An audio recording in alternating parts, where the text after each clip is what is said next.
তায়াম্মুম। আলেমগণ ফেকার কিতাবে যুগ যুগ ধরে এ ব্যাপারে গুরুত্ব দিয়ে আসছেন যে ইসলামী শরীয়ত ছোটখাটো কোনো বিষয়কেই পরিত্যাগ করেনি। উদ্দেশ্য হল একজন মুসলমানকে জীবনের সকল ক্ষেত্রে ইসলামী শরীয়তের আলোকিত নির্দেশমালার আওতায় জীবনযাপন করতে সমর্থ করে তোলা, যাতে কোনো ক্ষেত্রেই তাকে কিংকর্তব্য বিমূঢ় হয়ে না থাকতে হয়। উল্লেখিত নীতির পক্ষে আলেমগণ যে উদাহরণগুলো দিয়ে থাকেন তন্মধ্যে একটি হল তায়াম্মুম। তায়াম্মুম হল পানির অনুপস্থিতিতে অজু ও গোসলের বিকল্প। আবিধানিক অর্থে তায়াম্মুম হল কোনো বিষয়ের প্রতি ধাবিত হওয়া ও তা করার ইচ্ছা করা, আর শরীয়তের পরিভাষায় তায়াম্মুম হল পবিত্রতা অর্জনের উদ্দেশ্যে চেহারা ও দুহাত পবিত্র মাটি দিয়ে মাসেহ করা। তায়াম্মুম সম্পর্কে আল্লাহ তাআলা বলেন, অর্থাৎ অতঃপর পানি না পাও তবে পবিত্র মাটি দ্বারা তায়াম্মুম করো, সুতরাং তোমাদের মুখ ও হাত তা দ্বারা মাসেহ করো। সূরা আল মায়েদা আয়াত 6। হাদিসে এসেছে, নবী সাল্লাল্লাহু আলাইহি ওয়াসাল্লাম বলেছেন, আমাকে এমন 5টি জিনিস দেয়া হয়েছে যা আমার পূর্বে কাউকে দেয়া হয়নি। 1 মাস হেঁটে আসার দূরত্ব পর্যন্ত আমার ভীতি বিস্তৃত করে আমাকে সাহায্য করা হয়েছে, আর সমস্ত জমিন আমার জন্য মসজিদ ও পবিত্র করে দেয়া হয়েছে। অতঃপর আমার উম্মতের কোনো ব্যক্তির যখন নামাজের সময় হবে তখন সে যেন তা আদায় করে নেয়। যা আদায় করা আবশ্যক তার জন্য পানির অনুপস্থিতিতে অথবা পানি ব্যবহারে অক্ষম হলে তায়াম্মুম করা ওয়াজিব, যেমন নামাজ আদায় করা।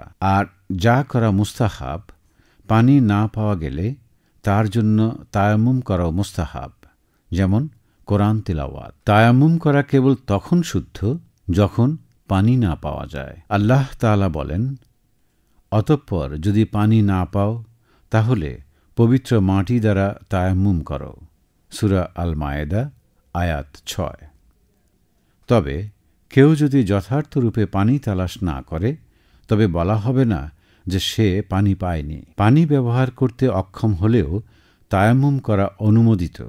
যেমন কেউ যদি অসুস্থ থাকে অথবা এমন বৃদ্ধ বয়সে উপনীত হয় যে সে নড়াচড়া করতে পারে না এবং তার কাছে এমন কোনো ব্যক্তিও নেই যে তাকে অজু করতে সাহায্য করবে। অসুস্থতা অথবা প্রচণ্ড শীত থাকার ফলে যদি ক্ষতির আশঙ্কা থাকে তবে এই অবস্থায়ও তায়াম্মুম করা বৈধ।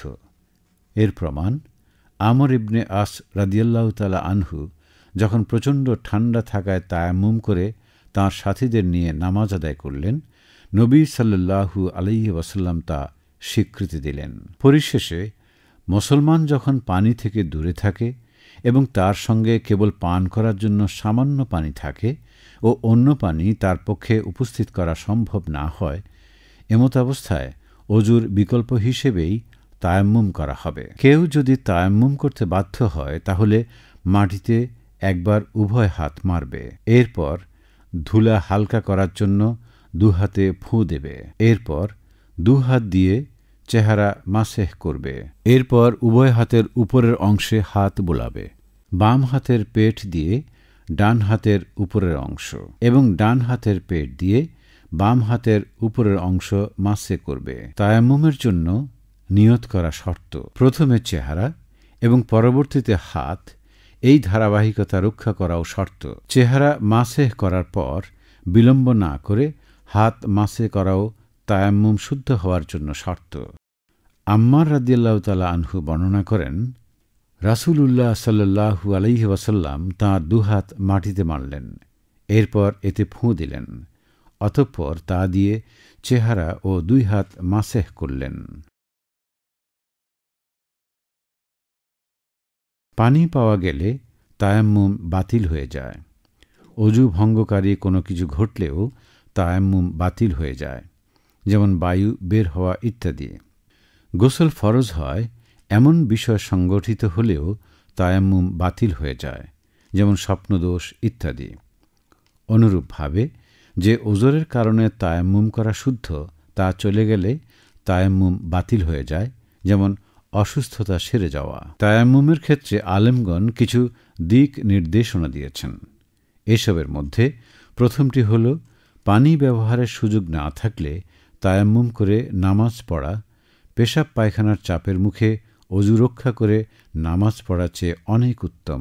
দ্বিতীয়টি হল, দেয়ালে হাত মেরে তার উপর তায়াম্মুম করা শুদ্ধ। কার্পেটের উপরও তায়াম্মুম করা শুদ্ধ যদি এই উভয়টির উপর ধুলোবালি থাকে। তাঁরা আরও বলেছেন যে তায়াম্মুমকারী তায়াম্মুম ভঙ্গ না হওয়া পর্যন্ত যত ইচ্ছা ফরজ ও নফল নামাজ আদায় করতে পারেন। তাঁরা আরও বলেছেন, অজুকারী তায়াম্মুমকারীর পেছনে নামাজে ইত্তেদা করতে পারে।